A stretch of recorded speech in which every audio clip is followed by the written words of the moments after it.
लाठी भैया, लेकिन और परेशान करें तब कहा कि शंकर पार्वती के बचनिया सटी सब जानवर एक में सटी जाए, एकदम मगन बाकी बस परेशानी जवन चाहत रहे हम हुए हमका मिल गया। हाँ, लेकिन बाबूजी कहना है वक्त बीतते गया, समय गुजरते गया, धीरे धीरे चौने लड़की के साथ गुटकू के शादी भई रही बाबूजी, वो धीरे धीरे सयान हुई, 20.5 साल खोई गए, शादी करने योग्य हो गई बाबू।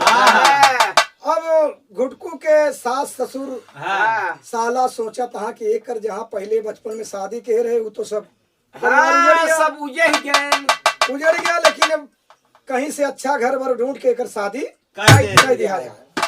ये भैया अच्छा घर भर ढूंढ के शादी के दिन बार सब तय करके जौने दिन बारात आए दुअरा के 4 लगा बा, दुअरा के 4 लगा बा, हर मेहरारू लोग माँ बहन लोग अपन लेहे सर सामान जौन वो परछन उर्छन करत हो,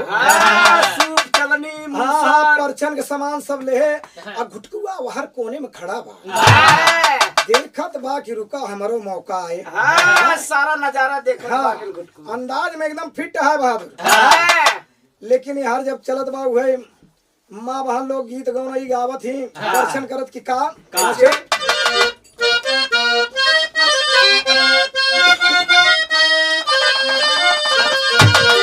कहीं ढेरी आजा परानी सजना घर आया बाबा, अहो बाबा सोवो सुखाने,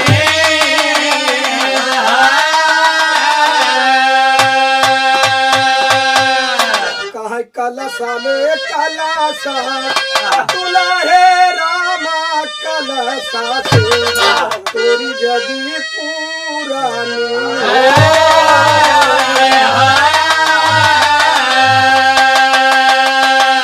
सुपवाले सुपावा तुला है रामा सुपावा से तोरी जगी पुरानी।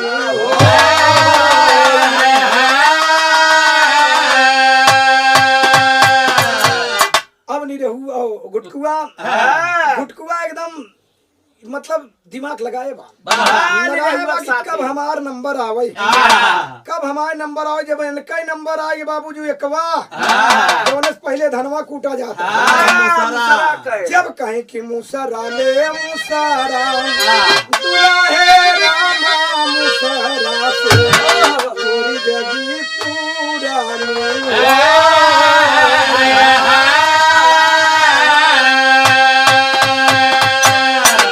घुटकू समझ गया कि वैसे अच्छा मौका ना मिले, समझ गया भतिया घुटकू, समझ गया भतिया घुटकू, चट मंत्र को दोहराई,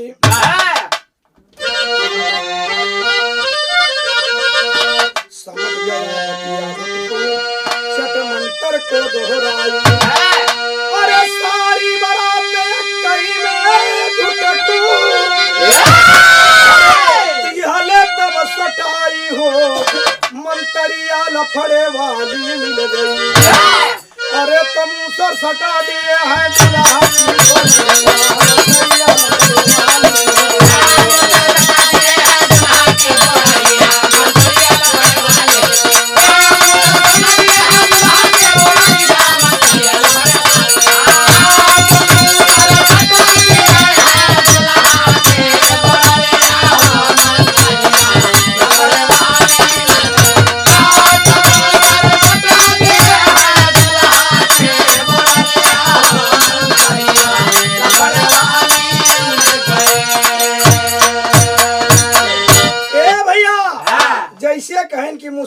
मुसरा वैसे तो कर दिमाग काम कर गया, हुआ कहे कि शंकर पार्वती के बचनिया सटी अब मूसर वही बोडरी में लटक गया बाबूजी, मूसर बोडरी में लटक गया, अब पूरी बारात का सटाए दे हेवा मड़वा के अंदर। अब देखा दिमाग अपन घुमावत बाकी, अब का करे, अब का करे, प्रेजेंट माइंड एक बुद्धि होकर काम कहे कि दौड़ा दौड़ा का पंडिताने यही अल्लाह का भाव है कभी मास्टर।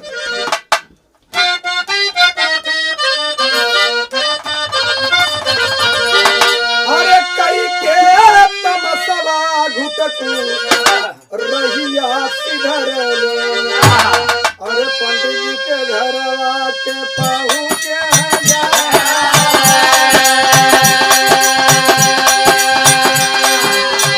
ये भैया देखा इतना बड़ा दिमाग लगाई कि पूरी बारात मड़वा के अंदर सटाए बा अमूसर दुल्हा के बोरनी में झूलत बा आई दिमाग लगा कि जाई दूसर बाभन बोला कि लाई हम अपन बियाह करा ले लेकिन जब पंडित जी के पास गया तो पंडित कहा था हे बच्चा हाँ पहुंचे तो कहन कहा हो ए पंडित जी घर में है कहन के हा जजमान घुटुकू वही कहन अरे बाबा हम ही घुटकू कहन का भा अरे कहन ना पूछा पंडित जी हमारे दुआरे बारात आज लगी बा सब चीज का व्यवस्था बा खाली तोहरे कमी बा तोहरे कमी बा और चला चलते अभी हवा हमार करा देते हम तो कहत रहे सुने है कि भाई बहुत तरह लाग बा पंडिताइन के लिए आने का तो अच्छा रहा ए बाबूजी पंडिताइन हुए नहीं नो सर आवत जात रहेगा उन्हीं गाँव में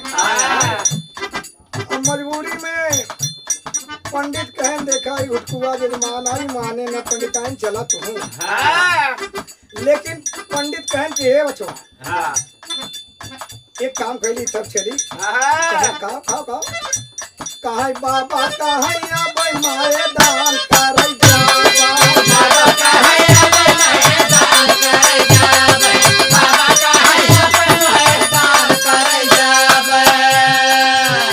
घुटकुआ कहे सुना बाबा ना अब वहीं तो ना जाए बड़ी देर हो जाए जब तोहका निपटाइन के बाद एक काम करा लोटा में पानी वानी कोनो व्यवस्था कईला चला रास्ता में निपटा चला चला तो पंडित बड़े चक्कर में कहे ना अच्छा ठीक है उसको हेला लोटा का पानी पकड़ा वही लोटा का ए भैया बाबा का है अब मैदान कर बाबा का है अब मैदान कर बाबा का है अब मैदान कर अरे लोटावा का पानी दिए गुटकू को थमाए ओ लोटावा का पानी दिए गुटकू को थमाए लोटावा का पानी दिए गुटकू को थमाए अब घोड़ी पे लगान बाबा घुटकू के पकड़ावे घोड़ी पे लगान बाबा घुटकू के पकड़ावे घोड़ी पे लगान बाबा घुटकू के पकड़ावे अरे बाबा मैदानवा करेला हर सहाय हो बाबा मैदानवा करेला हर सहाय बाबा मैदानवा करेला हर सहाय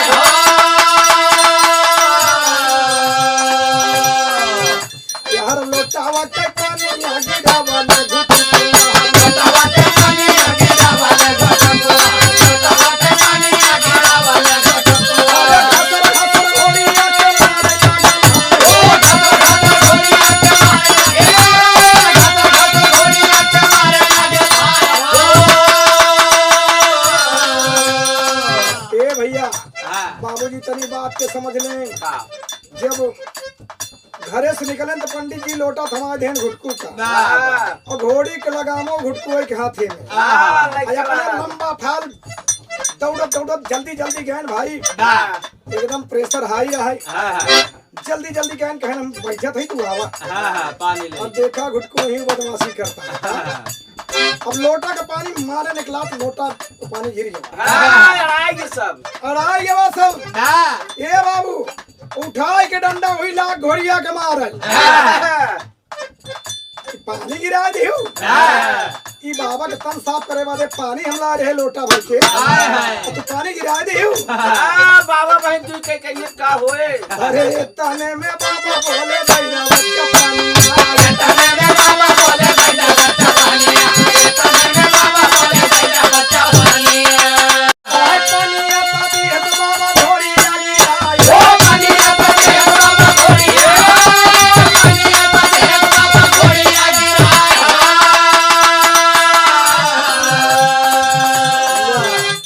जो और मुसीबत है वो है बाबा का है कैसे के साथ करी तमाम बाबा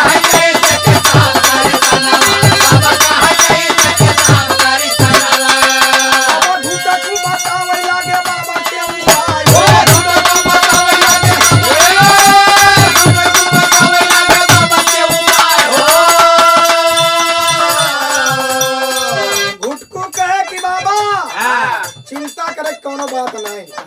जब ले हमारी जब ले हम जिंदा ही कोनो परेशानी नहीं आए तो नहीं हम तोहका एक तरीका बताओ तही वो करा वही हिसाब से हाँ तुहार थन एकदम अच्छे से साफ हो जाए। काओ बचवा काओ बोला काहे घोड़िया के पूछिया से साफ कइला तना घोड़िया के पूछिया से साफ कइला तना घोड़िया के पूछिया से साफ कइला तना अब बाबा तन साफ करे लागे खिसिया बाबा तन साफ करे बाबा तन साफ करे लागे खिसिया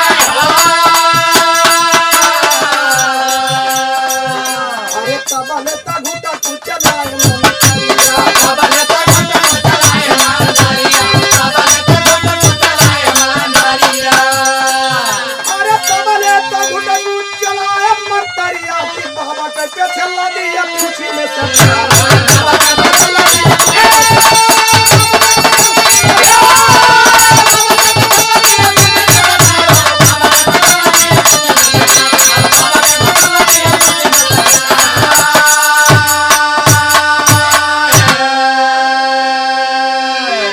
मारे गुस्सा के मारा बाबा आए घोड़ी के पूंछ हाथे में लपेट के लगे रगड़ा पछवारे रगड़ा तहा अब साफ हो अब साफ हो तब तक घुटको का मौका मिल गया वही बोल पड़े कि शंकर पार्वती के बचनिया सटी अब बाबा वही घोड़ी की पूंछी में लटक गए एकदम बंटा ऐसे लटका चला जाता है सट गए लियाए चला जाता है और पंडितान के कहा था घुटको रे तनी जल्दी जल्दी चली आओ पंडितान और पंडितान जब जल्दी जल्दी चली लागी तो उनके पैरों में घुंघरू रहा बाबूजी छम के आवाज आवे लगी जब छम छम का आवाज आवे लगी तो घुटकुआ के ठीक गाना याद आई का गावत बा मास्टर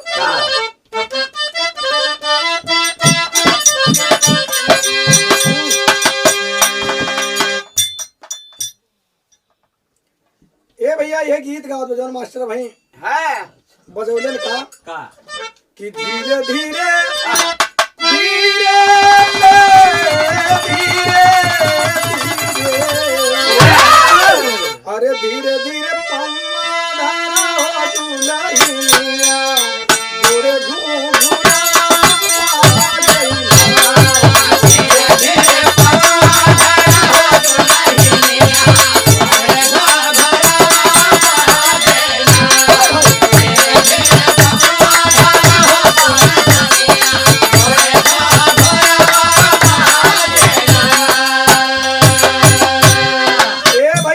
पंडिताई नई नौसर आ यहीं गोरे में हावर ललका लगा घुघरूदार पायल पहने यहाँ जब छुम छुम के आवाज आई तो गुटकुआ के गाना याद आई क्या कहा था पाँव में रंगना हाथ में कंगना माथे पे सोहई टिकुलिया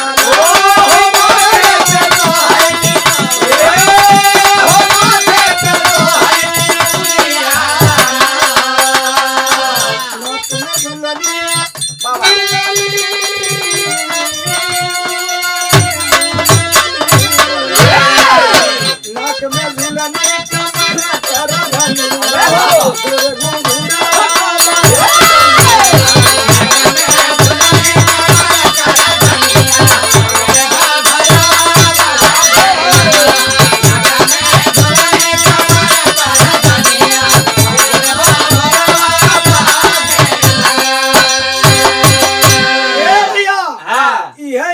गावत गावत घुटकू नदी के किनारे पंडिताइन का वो पंडित तो इसे लटका हुआ ले पहुंच गए तो देखा था भाई नदी तो है ये कबो बढ़त तो कबो कमो हो जात है लगभग हमारे अंदाज बाबूजी हिक करे हिया भर पानी रहम और तब के जवानम भैया जो नौ छोकरा रहा वो मर्दानी धोती पहन और घुटकू जल्दी जल्दी अपन मर्दानी धोती उठाई धैलेन मुड़े पे कहा पंडिताइन तू अपन मुड़े पे उठाई धैले हम ना देखा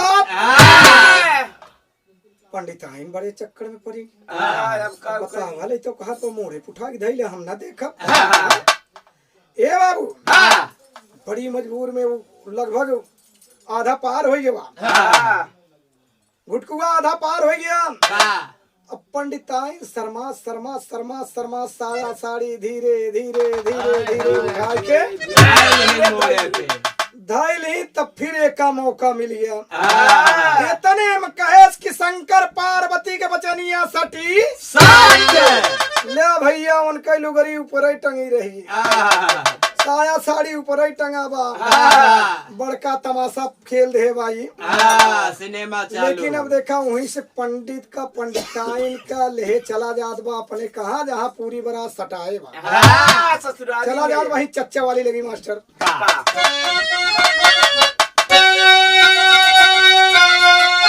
अरे पंडिताइन के सतवा में, अरे पंडिताइन के सतवा में लिया के चले। हाँ घुटकू कन्हवा पे लठिया उठा के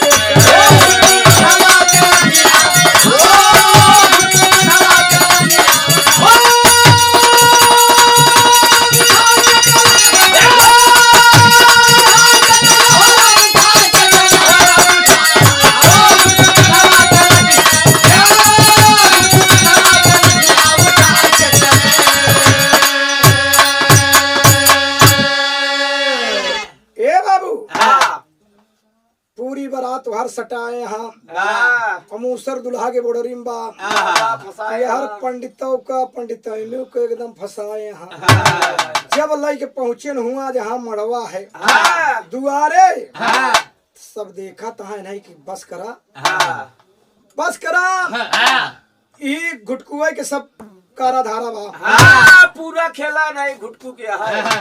पूरा खेला नहीं घुटकू के आई है कुछ न कुछ के हैं यहाँ बाबूजी। हाँ, लेकिन का है कहना है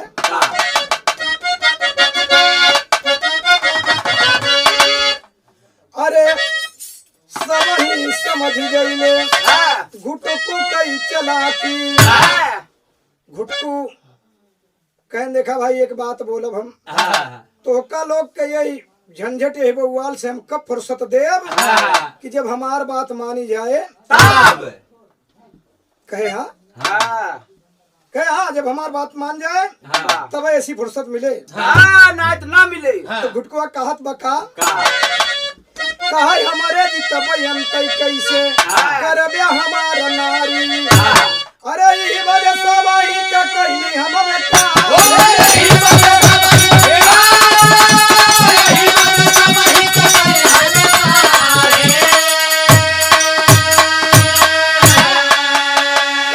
पहले शादी करा फरियाई के चले।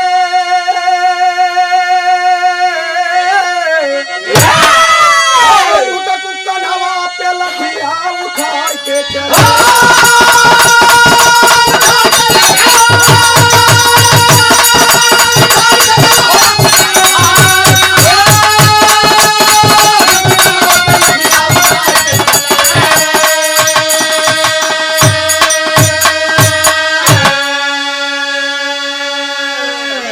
घुटकुआ कहे भैया हाँ, जौने औरत के साथे हमारी शादी भई रही हाँ, आए बचपन में शादी भई रही हाँ, वही आए हमार परिवार उजड़ गया हमारे मतारी बाप खत्म हुई है। हम आए कुछ सहारा बदे थे लोग हमका चरवाह के रूप में रख लिए चरवाह के रूप में रख लिए। चलो वो कोनो गुनाह ना है, हम अपन कई के मेहनत कई के तब खाए तब इनके खिया बढ़ा भाई। लेकिन हमारे औरत की शादी दूसरे जगह करिए थी हमसे बर्दाश्त ना होए। एक लिए हाँ, हमारा कहना है कि पहले तो सबे माना कि हमारे मेहरारू शादी दोबारा हमारे साथे। होए। अरे बाप रे बाप ओह। सब हाथ जोड़ के कहा था हे घुटकू हाँ, हे घुटकू यही बउआल है झंझट से तू दूर करा। हाँ, हम ये सबका में छोड़ावा जा हमसे भाई वादा करता ही तो तोरे मेहरारू साथे शादी हुए। हाँ, कहना है अरे देव लागे सब ही घुटकू को दोहाई। अरे मंत्र से घुटकू सब ही के छोड़ा।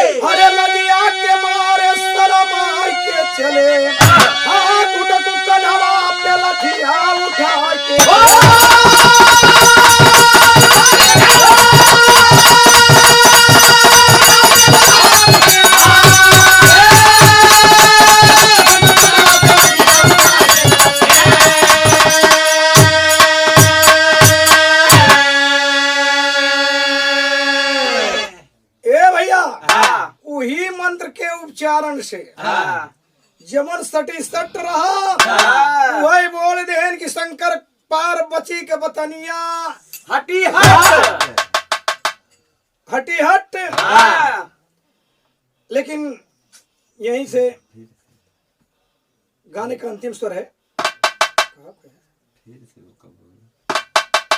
हाँ भैया, हाँ जवन मंत्र से घुटकू सटाए रहे हाँ वही मंत्र से फिर हटावत हा काम हाँ कहन शंकर पार्वती के बचनिया हटी हटी हट।